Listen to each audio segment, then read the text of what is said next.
This is KJ's wife. Halo, how are you? We're live. How you doing? Hey everybody, welcome to another edition of the Sports Shop 27. I'm your host, Jermaine. To my far right, you got Kevin Johnson. And in the middle, we have former Tennessee Titans, Pittsburgh State University Hall of Fame inductee 2016. Pittsburgh State University Hall of Fame inductee. He's a Division II school. He's got over 200 tackles, over 25 sacks. I mean, he's that man, dog. They call him Doing It Big Mac. That's right, baby. Doing It Big Mac. Yeah. What's up, fellas? Aaron McConnell, baby. Straight out of OKC. What's up? Yeah. So, how's the weather out there in Oklahoma, big guy? Man, it's good. It's good. I'm telling you, it's raining right now. But other than that, it's good, man. Oklahoma, you wake up in the morning, great mood. By the afternoon, it's all mad at you. So, I mean, it's just Oklahoma. It's Oklahoma. Yeah.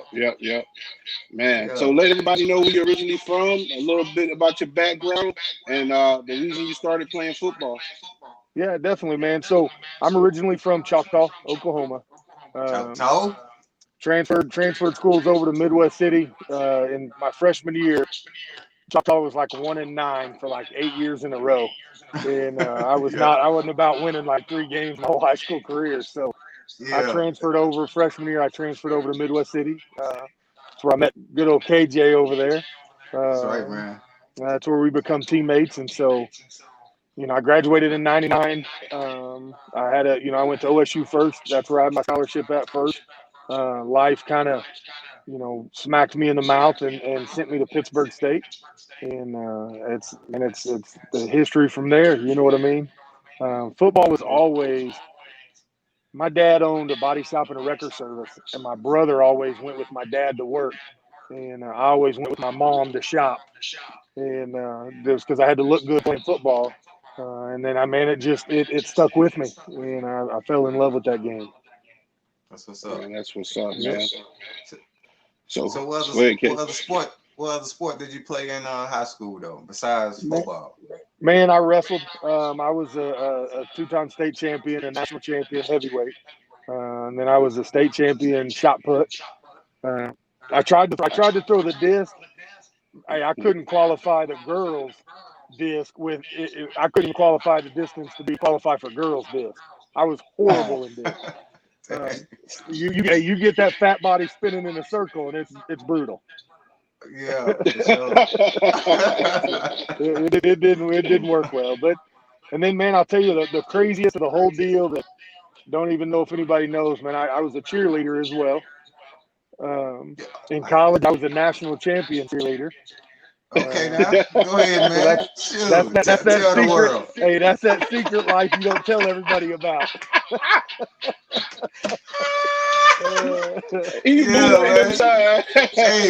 Hey, I know he just wanted to get close to the girls, man. Hey, that's what it was. I promise. It was 7 girls to every 1 guy in high school. I was in heaven. Yeah, hey, man. That's what's up. That's funny. So, hey, man. Oh, go ahead, Jermaine. So, you played Pop Warner, started out Pop Warner, or did you play middle school? Okay. Man, I'll tell you what, I started out, I was 5. And I started out, man, I was Apple Creek Cowboys, and Pistol Pete was our mascot. He used to come to our games, and I'm telling you, from the time I was 5, like Pistol Pete was going to be my guy. And I had that opportunity for a little bit. But yeah, man, it started out in Pop Warner, and I started out as a running back. I was small then, and I fell in love with it, man. Getting to hit people and not get in trouble for it, man. It from 5 years old on to, I retired at 29. That was my world, was being able to do that and not be in trouble. Who were some of your favorite players growing up? Man, I'll tell you what, Reggie White was always the good one, man. That was my guy. I read his book. I loved that guy. I loved everything about him. Yes. As I got a little bit older, Kevin Carter was a guy that I definitely watched come from Miami. I was blessed enough to be a rookie at the Titans when he was there. Cool. I think he had been in the league like 13 years at that point. So it was really cool to get to kind of learn, because he was definitely a smarter player, and he took me from just being a bull rushing, meathead to an actual football player. And it was weird it took that long to get there, but but those were definitely some of the guys that I looked up to, man. I mean, growing up, I always liked the D-line, even though I was a little, a small guy back then. Oh, yeah, okay. So, yep, no problem.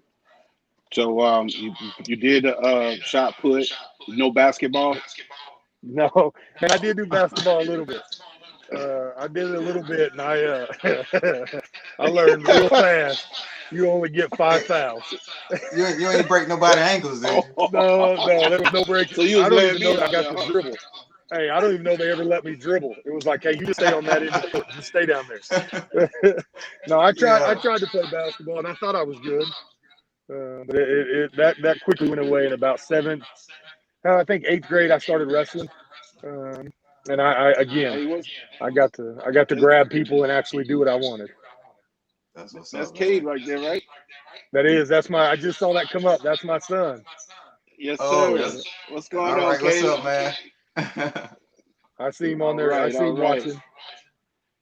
Yep. Yeah. So, just talk about your high school days. Were you All-American in high school?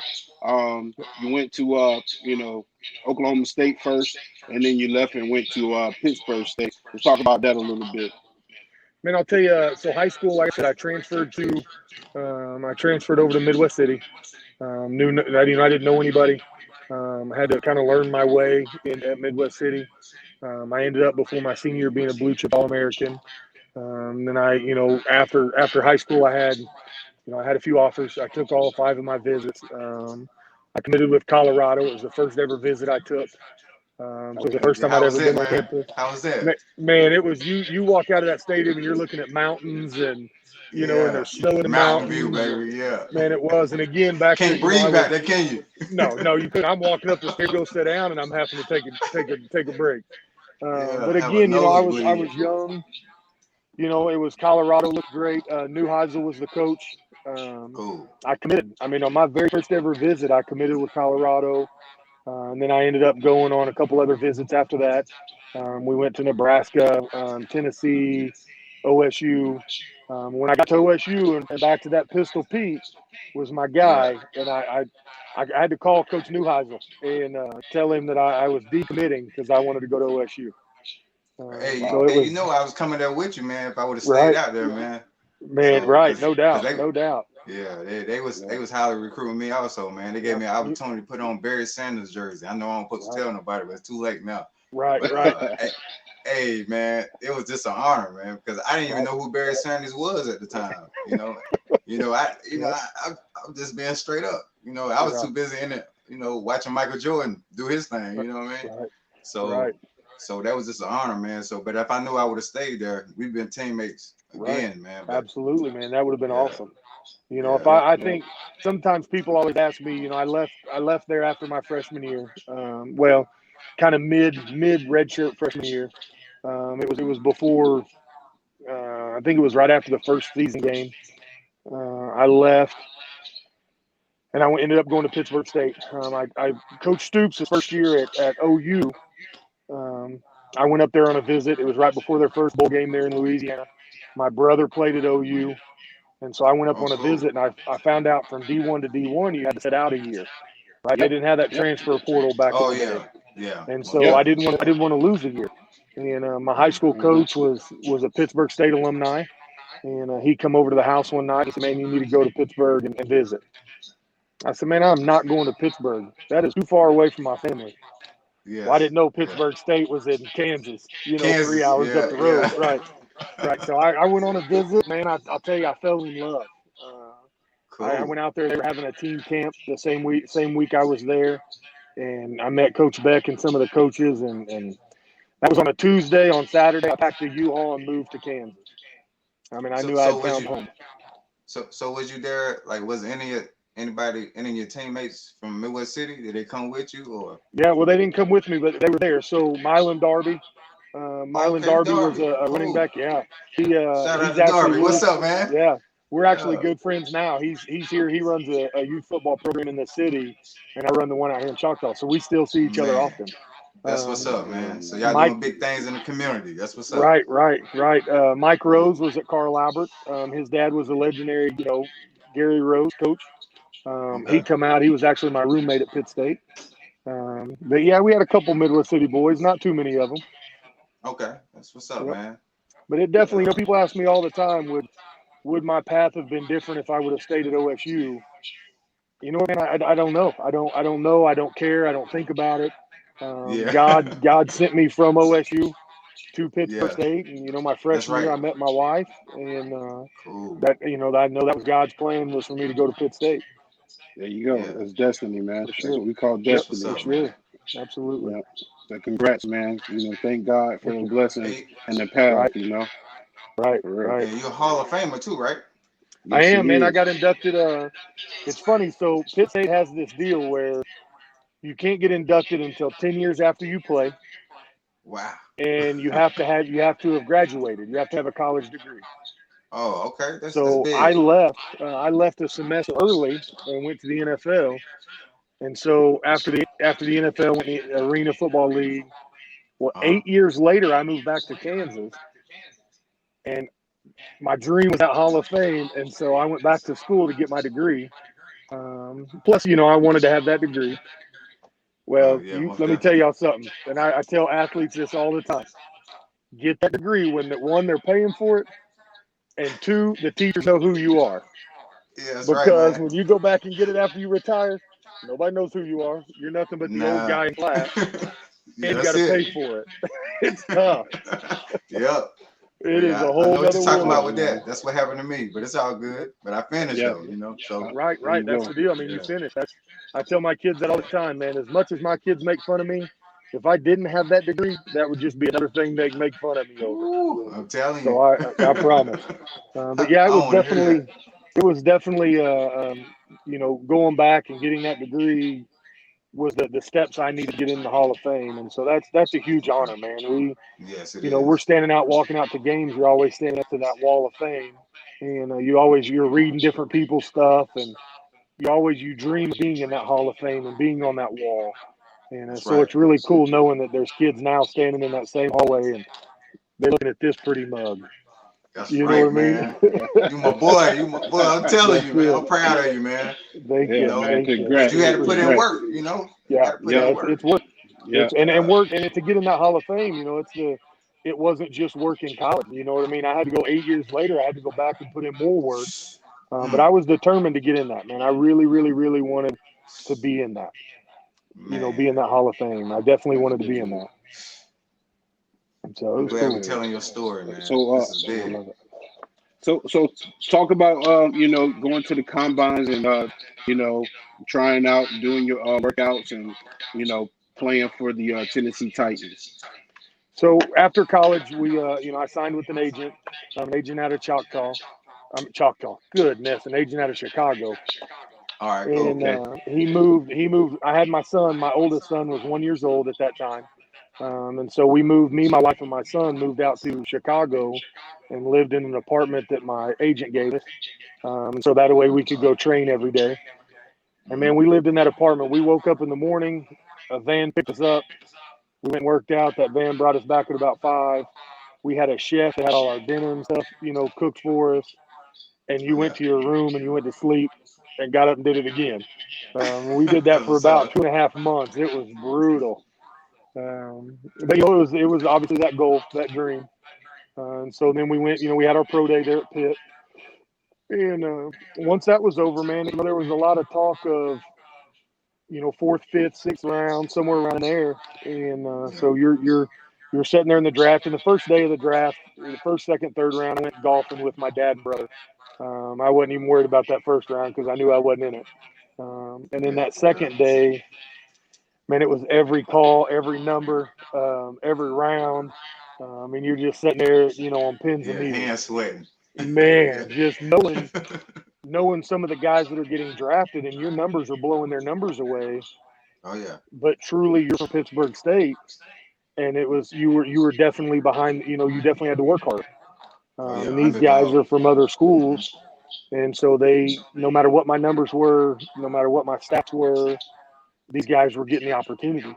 And so when it was over, well, let me back up. Going into the 7th round, the Titans called and said, "Hey, we're going to take you with our next pick." Man, we started going crazy at the house. We were excited. And then then it goes to commercial break, and the TV comes on, and scrolling down at the bottom, they took a dude from Iowa. Didn't even take me. And man, you talk about being like heartbroken. Yeah. Well, then the Titans called and wanted me to sign free agent, and I had an opportunity to go to Detroit, a few other schools, and my agent convinced me to do the Tennessee. He's like, "Man, I got a lot of connections in Tennessee. You need to go to Tennessee. You can beat out that guy from Iowa. You can beat out a couple other guys. This is where you need to go." Oh yeah. And go where you got a chance. Yeah. It was, and I don't ever second guess my life. That is one thing. If I did second guess a bunch, I should have went to Detroit. But I didn't. I went to Tennessee. I was there for a little while. I got cut. Life ended. You feel like life ends. Oh yeah, most definitely. You definitely go to a dark place for a little bit. I had a couple cups of coffee with Atlanta and a couple the Chargers and a couple other places. An assistant coach with the Titans, calls me and asks me to come play in the Arena League. Man, listen, I promise you, the first thing I said to him is, "I'm not an arena football player. Like, I'm an NFL football player." That's right. And, I'll tell you, don't lower my standards, man. Yeah. Don't. It's funny you have those things, and like you have a plan in life, and it's funny how God shows you a different plan in life. There we go. So I ended up signing the Arena League, and I was Rookie of the Year. I made a couple of the Ironman teams because we had to play both ways, right? So I had to play offensive line as well. Offense and defensive line. Yeah. You're on kickoff return, field goal block. And remember, I'm a 330-pound lineman, and you had to be on the field the whole time. Baby. Yeah, you're gonna lose some weight out there. You're finding the oxygen on the sideline and TV timeouts. That's a great time to pause for a second. I got a surprise for you. Check this out. Oh boy.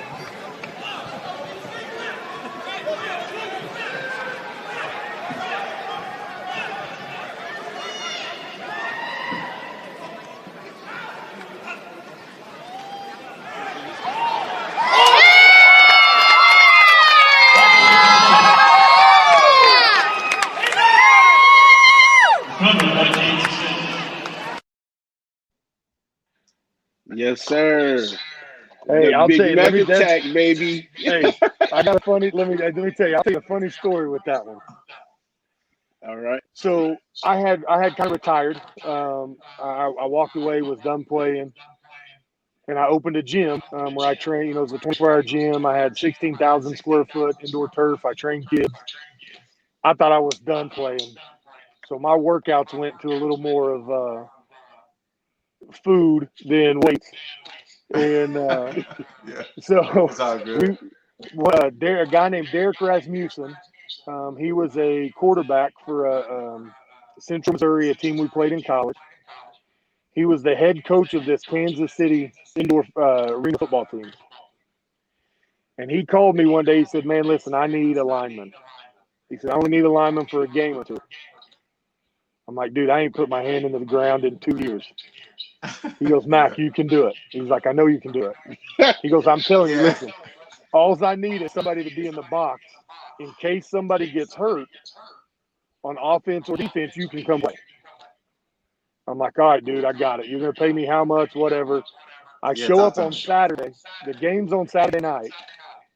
I show up at 2 o'clock on Saturday. They fit me for a helmet and shoulder pads. I throw on this uniform, and I'm in the box. We are 6 plays into this game, and the D tackle turns around. The nose guard does this and looks at the sidelines. And Derek looked at me and goes, "You ready?" I'm like, "Dude, yeah, let's go."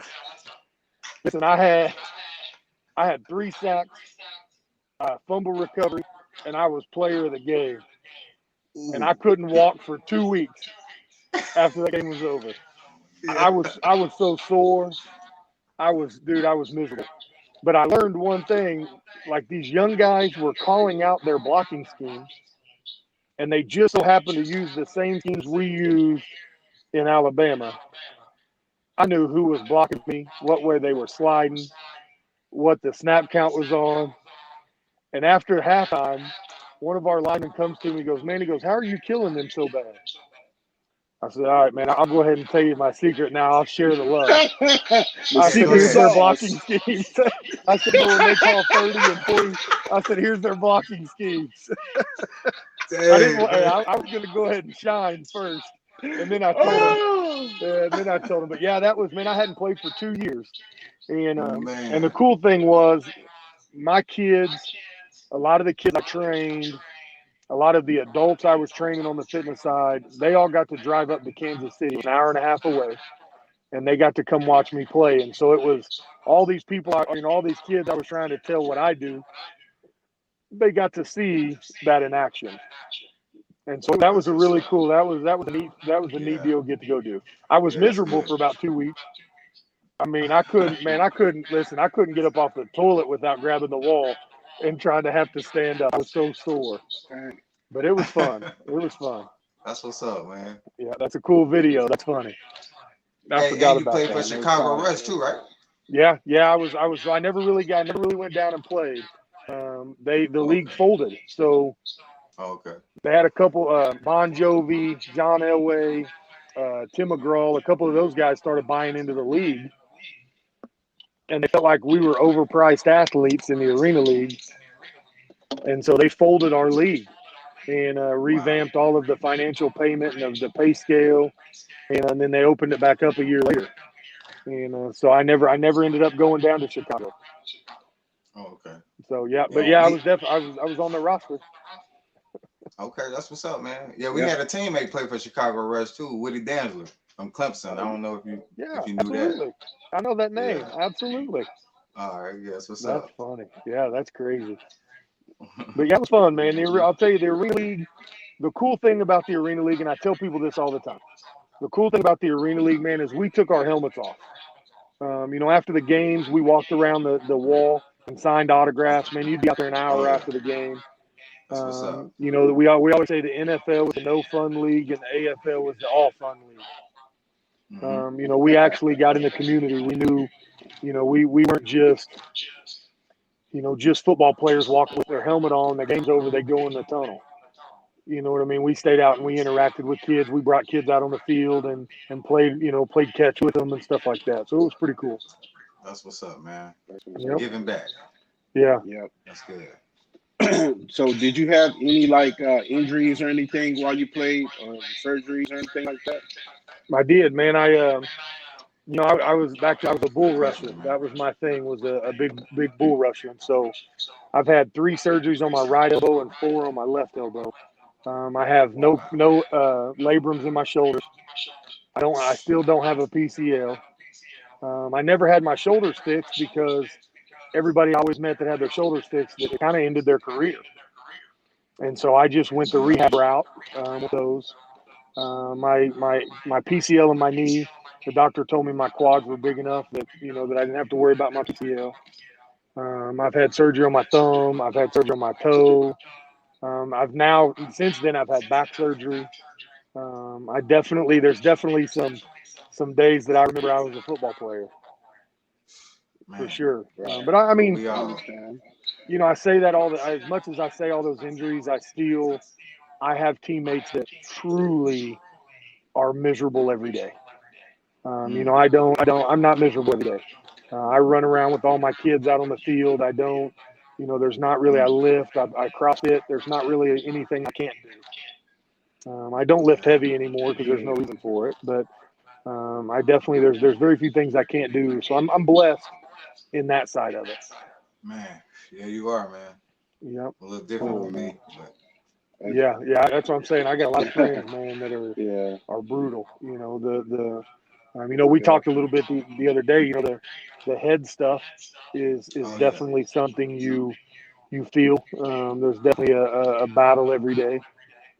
But I mean, it's definitely it's hard because it's not an injury that people can see. And so there's definitely those fears of when that's gonna rear up, when that's gonna get worse. But as far as true injuries, I mean, I wake up every day, and things pop and crackle, but I get moving. Yeah. All right. Yeah. So Come with let's age. talk about some of the things that you do to prevent some of that, aches and pains, some of the diet that you probably consist yourself of to get better, lose weight, be able to be a little bit more mobile. So some of the, supplements that you may take for like joint pain, like let the people know, like, a roadmap on how they can still function and be able to raise a family or work a job after football with all the pain. Man, I'll tell you, the greatest investment I ever invested in was a hot tub. That hot tub is my life. There's mornings I go work out.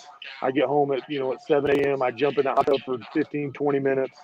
And then, I go get in the shower, soap up, and get myself ready for the day. But that is something that's huge. My diet, there for a time, it was really good. But as you can kind of see, it's not as good as it once was.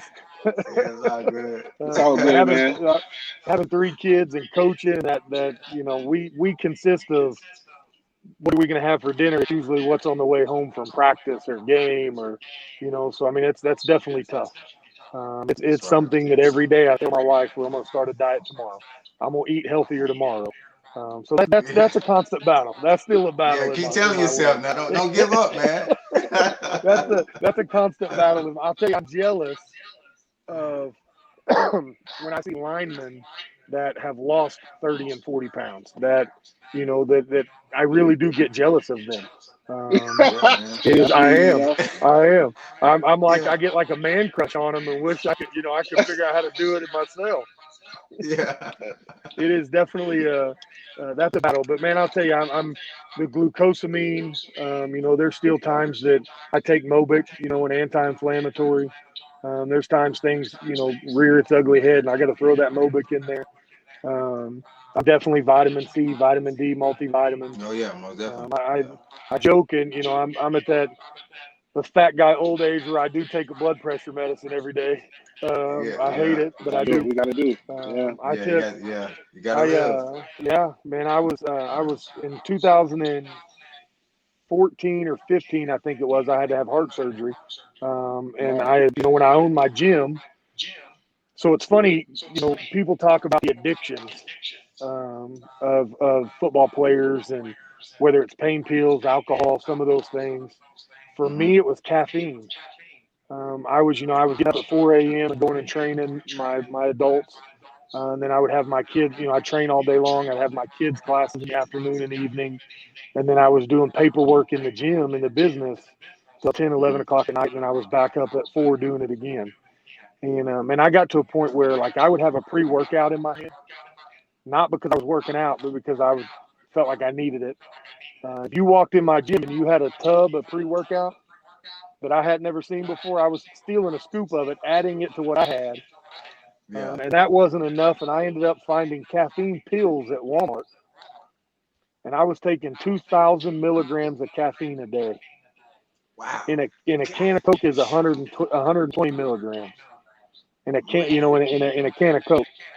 And I was taking 2,000 a day. And so my heart started having extra beats. I had 29 active beats in my heart. Yeah. Too much. Yeah, too much. And so I'll tell you, man, I had to like detox off caffeine before I could have this surgery. Man, I don't know what it's like to be a meth addict, but I promise it can't be much worse in rehab, recover, detoxing off of that. Man, my body was sweating. I was drenching the couch, drenching the bed. It was miserable, man. My body felt like it was just falling apart. But I spent about 2 weeks caffeine free, and then I had to have that, and I had that surgery. That surgery was a wake up call because they couldn't give me any pain pills or any pain medicine because the doctor needed my heart to stay normal. Mm-hmm. So here I am. I'm at KU Med. It's a teaching hospital. So I sign off the paperwork, yeah, sure, those people can come in while they're doing the surgery, teach them. And they take my big white butt and lay me on that deal in my birthday suit, and they go in through my growing and run that catheter thing all the way up to my heart. And I have remember, they ain't giving me no pain medicine. Whoa. That dude spends an hour and a half mapping out these cells in my heart. And then he goes in, he's like, okay, now we're going to burn them. What? He starts burning these active cells out of my heart. And when he's totally done, 3 hours later, that man tells me good night. And I wake up in recovery. So I'm sitting in there. There's 7 students in this room. 7. And I am naked laying on this bed, crying because this dude is doing this. I mean, I felt everything. I felt the entire surgery because he couldn't give me anything that would slow my heart down. He needed it normal. Wow. And I will promise you, I have yet to take a caffeine pill. I drink pop. I can't lie. I can't come on here and lie to you. Dr. Pepper is my friend. Yeah. Come on now. Dr. Pepper is that's kind of my mistress. Oh, is my man. Dr. Yeah, Pepper. you gotta have the doctor. We have a relationship, me and Dr. Pepper. Yeah. But it's a whole different world for me. And then my kids are always talking about, hey, I'm going to get a Monster before a game, or hey, I'm going to have a Red Bull, or and it's real quick for me to smack them a little bit and wake them up. You're 17 and 14. You don't need no Red Bull. Oh yeah. And so it definitely changed my life with. So that was probably it's through all the football and all the the addictions that so many people battle. Like that was mine. That was my. You get off the field and man, it's real easy to get that adrenaline rush and to get that, to get up for a game. And then when you're trying to train and trying to be that, I always say the dancing monkey in my gym. It's it's hard to get that energy. It's hard to bring that same level of excitement as I could get on the field. And so that was how I got addicted to caffeine bad. Them energy drinks and all that crap. Can you talk to the people? Yeah. Can you tell the people how the transformation from taking the helmet off to real life for an NFL player, former player, just reality of just everyday life without the spotlight? Yeah. How is it for you? Trying to adjust. I'll tell you, and I've said it before, but you go from being the big dude walking in Walmart that everybody's looking at, no one's a football player, to being just a fat dude with a grocery list in your hand walking through Walmart. It's a different world. It is. I'm telling you, anybody that has ever, in KJ, I know you know it, anybody that has ever taken that helmet off, you go from being, number 91 AMAC to Aaron McConnell. Like Aaron McConnell's not fun. Aaron McConnell's not exciting. Aaron McConnell don't just punch people in the face. But when you got that helmet on, man, I mean it's a different world, man, and it's tough. It was definitely an adjustment. You go into a dark place for a little while. Even though for me, I got to take the helmet off on my own accord. I retired. I walked away. And I thought I was good for a little while. When I got cut from the NFL, there was a few days, I moved back to Kansas. I lived at my mother-in-law and father-in-law's house because we didn't want to buy a house or build a house or anything because I figured I'd get picked up by somebody and we'd be moving. And I'm telling you, there was a lot of days I sat in my mother-in-law's house in a bedroom and contemplated being here. Who am I? I had a wife, I had a little boy, but I wasn't a football player anymore. And my entire life, I lived to be that football player. I lived my entire life to be AMAC. That's right. To be the guy that everybody was cheering for, to be the guy that, everybody got excited if they saw me in Walmart. They got excited to come up and talk to me. You take that helmet off and people walk right by you. You know what I mean? They don't even know who you are. Yeah, man. And that do something to you. You know. It's tough. Yeah, I mean, it definitely is a life changer. It's tough. It is tough to, Yeah. you go, back in the day, you go to a bar, and I mean, people moved. People got out of your Mm-hmm. way because they knew if they didn't, you was gonna put them through the wall. Yeah. And the bouncers wasn't gonna do nothing about it. Yeah. You go from that to you go to a bar, and it's like, man, there's a whole lot of people in here. You know what I mean? Nobody talked to you. Nobody, Yeah. nobody messed with you. Yeah. For sure. It's a slap in the face of reality. It For is, real. man. For real. But what are your advice for someone who's facing that right now? They're trying to come out of that depression or that identity crisis at that time. Man, I'll tell you that the biggest thing and the strongest thing is get an identity with God. I mean, get a relationship Yes. because that will That's it, walk man. you through your life. I'm telling you, there are days, I'm guilty. I don't go to church every Sunday, but Yep. I promise you, there are a lot of days I ride in my car and me and God have a conversation. That's right. There are tough days that you feel like you're failing as a dad. There are tough days you feel like you're failing as a husband. Yeah. I've been married 19 years to by far the strongest woman I've ever met in my life. Congratulations, man. It's Congrats. it's unheard of. It is unheard of these Well, me days. and my wife too, man. We Art, about 20 now. that's Yep. awesome. Well, we've been That is, married 11, but we've been together about 20. So you might as well yeah. go ahead Okay. and count it. You know. Yeah. Yep. Right. Well, yeah. You definitely ought to count it. It is. So But there are days, man. There are days if you don't get that identity and get that relationship to help you have somebody to talk to, have somebody to guide you through the days. That is number one. Number two is definitely build a new identity. You got to build who Aaron McConnell is. that's right. That was the toughest thing is when I took that helmet off, trying to figure out who I was and what Hmm. I was meant for is tough. That's right, man. And Your so for purpose. me, Yeah. I threw myself into kids. I threw myself into training kids, into coaching football, coaching sports. Goodness. Um, Yeah.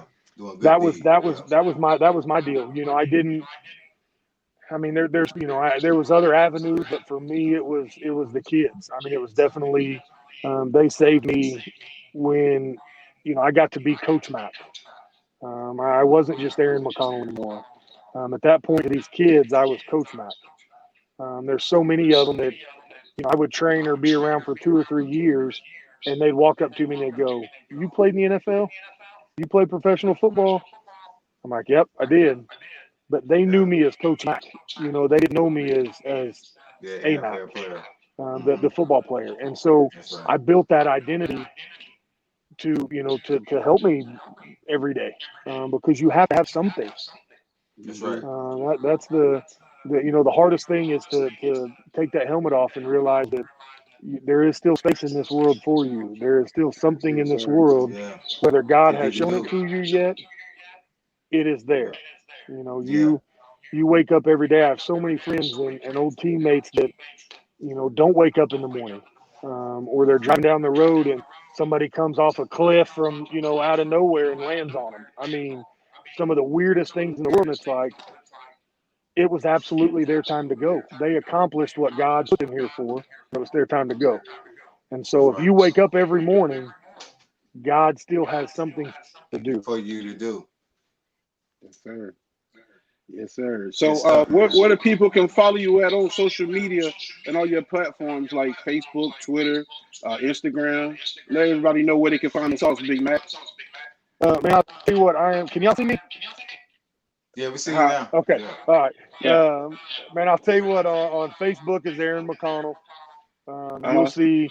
If you don't like somebody posting how much they love their wife and how awesome their kids are, Man, I don't see that, follow man. me. You got everything categorized. I mean, you got Everything. I like do. albums, Yes. and it's It's like about 4 family, pictures. man. Like, I and do. you're a big family guy. I love that, though. I love that. That is man. That my son. Yeah. My oldest son is 17. He was on here a minute ago. Cade. He just Yep. committed Yep. to TCU. I Yeah, saw tell that. us He's about him, yeah. he's 6'6", 320. He's my dude. He's total opposite of me. If you come up and told him you were going to beat him up, he might laugh and want to talk to you about it. Yeah. if you come and told me that, like, you're not gonna get another word out. We're gonna see how good you are. Yeah, that's the difference. That's So- the difference. So Cade is definitely he's more of a loving kid than I ever was. He's definitely I always say you can look at 10 kids on a football field. I can tell you which ones are offensive players and which ones are defensive players. There's just a mentality. Attitude. There's just a mentality of defensive guys and offensive guys. And That's right. Cade is 1,000% an offensive guy. He is definitely, I'm very proud of him. He don't even have to go to school next year. He graduates in December. He's very smart. My middle son's a little more like I was. He can tell you where every girl is standing in a building. He's a little more like that. He's a pretty boy. He likes to be the head of the class. He likes to be the jokester. The jokester. Yeah. He is definitely that guy. And then my 8-year-old man, he's young. You really know what's going on with him, but he drives a race car. He's a state champion wrestler. He's a running back in football, which again I really don't know how to teach him. He's a basketball player. We'll find somebody. He's definitely he's a baseball player. He plays center field because the kid's got some wheels. I don't know. Yeah, I don't know where he got him from. Some wheels. He got to race Uncle KJ, man. We're gonna Yeah, see something. That's it. He's definitely. So I mean, it's funny having learning as a dad how to parent. All three of them are so different. Rook is my youngest. Third string's always the rookie, so we named him Rook. Okay. You tell Rook to run through a wall, Rook's gonna run through a wall and ask to run through another one. With Cade, you tell Cade to run through a wall, he's going to look at you crazy, and then he's going to open the door and walk through the doorway. You know what I mean? He just it don't make sense to run through the wall. Right. They're total opposite. So if you follow me on social media, I mean, I'm blasting all of the kids I coach. I'm always, I like political city. I don't like all the top Washington government, but like our city government, I'm always posting the stupid stuff our city council members and people are doing. But I definitely, my kids are my first. So Aaron McConnell on Facebook, my little profile pictures, my family. And then on Instagram is Doing It Big Mac. That's always a funny one. And then Twitter, man, I think it's Coach Mac. I don't even know what Twitter is, to be honest. It might be Doing It Big Mac too. That's what's up. Okay. All right. Tell your wife, man. We proud. We're proud of what y'all doing. Let your wife know. Thank you, man. Yep. I'm excited, man. It definitely it's funny how it'll take you from, you have one plan in life, and again, God will smack you and show you his plan. And so it's funny to see where you're at now compared to where you started. That's right. Exactly, man. Well, we appreciate you coming on the show, man. Is there any shout outs, any teammates or anybody, friends, family members you would like to give shout outs to before we leave? Man, I mean, definitely, KJ, everybody I've ever played with has definitely there's memories. I promise there's one or two things I can always tell you about old teammates or a situation we got ourselves in that we hoped and prayed mom and dad never found out about. But a big shout out for sure to my wife. I mean, she is definitely. There's been times I've been not the best husband in the world. There's times that I've been the grouchy, old guy. And during football, I would always be in the locker room for extra hours. So there's definitely days that I think I'd be dead in a box if my wife wasn't who she is. She is definitely my goal. I got two more questions for you. Before a game, what are you listening to? What music, what song, or your favorite artist? And who are your top 5 favorite NFL players of all time? Man, you really want to know what music I listen to? Go ahead, man. Hey, listen, don't think differently of me. But I was like Garth Brooks. I said that today. I was. It can break your heart, baby. I'll tell you, man. I was the guy. In the locker room, you always had guys that had the headphones on and didn't want you to talk to them. They were usually the guys that hated me because I was the one walking around naked, or I was the one, throwing tape at them. I never got serious. Joker. I was Joker, man. Because for me, I was blessed to get to do what I got to do. And if you That's right, couldn't man. flip that switch when you walked out on that field, you were built different than me. I could always flip that switch, and it was game time. And so All right. very rarely did I have music on, and if I did, it was usually country. Okay. That's what's up, man. And I'll five favorite players, man. I got to go. Reggie White is definitely one. Yeah, most definitely. I gotta go. Even though I hated quarterbacks, I got to go with Brett Favre. That dude was tough. That dude had a broken sternum, and he was going to go throw a football. That's he right. was, you know what I mean? He was not missing a game. That was something that was always big to me. Kevin Carter was a big one for me. As much as I prime time was always an all-time favorite for me. That was showtime. There was not a doubt in the world that he was putting on a show. That's right, man. It's cool to watch him now and see that he has built a new identity for himself as a coach, so it's kind of that Jackson, Mississippi. Yeah, you got to build that identity, and he's definitely done it. So, man, they're really were my kind of three big ones. I mean, there's a ton you can name, but those are really the dudes that will always hold something in my head because of a reason, that something they did that I liked, something they did that I tried to mimic.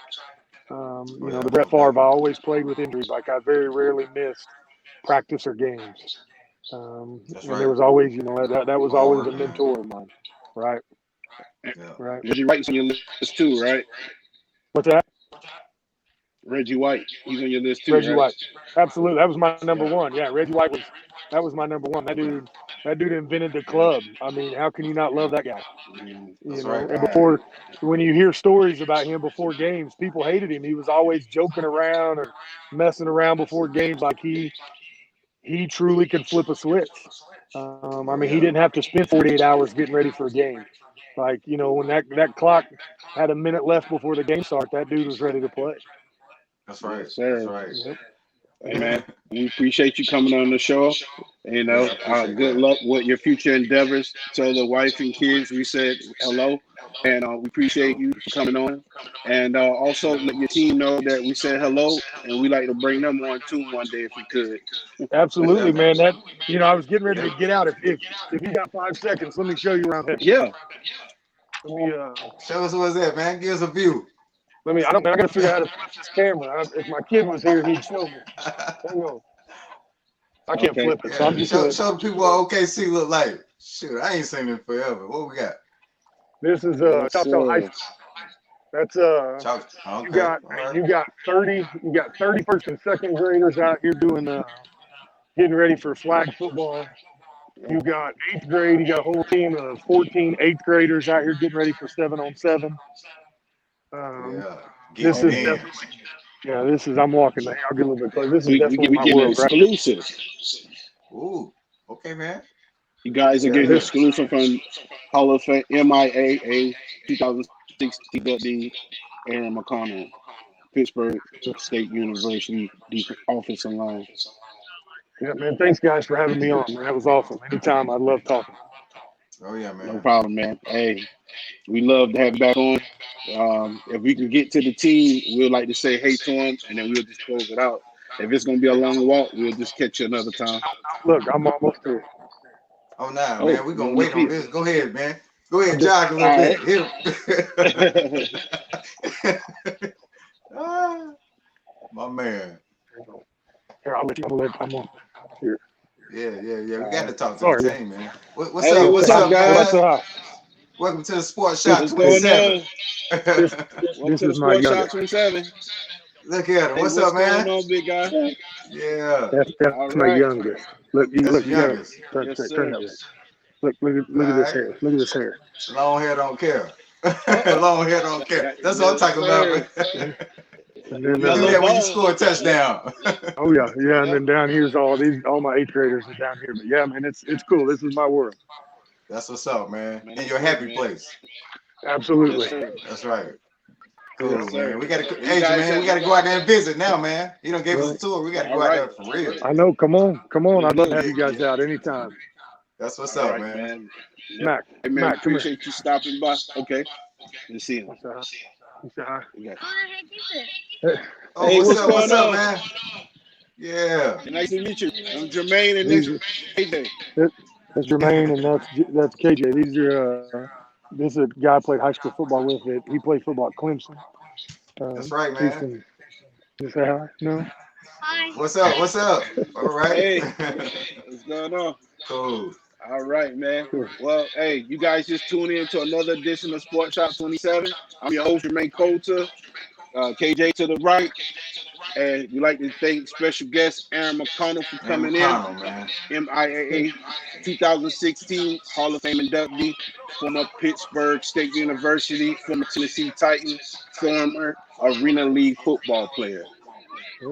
Love it, man. Thanks, former guys. Winnipeg player, too. All right. He did it all.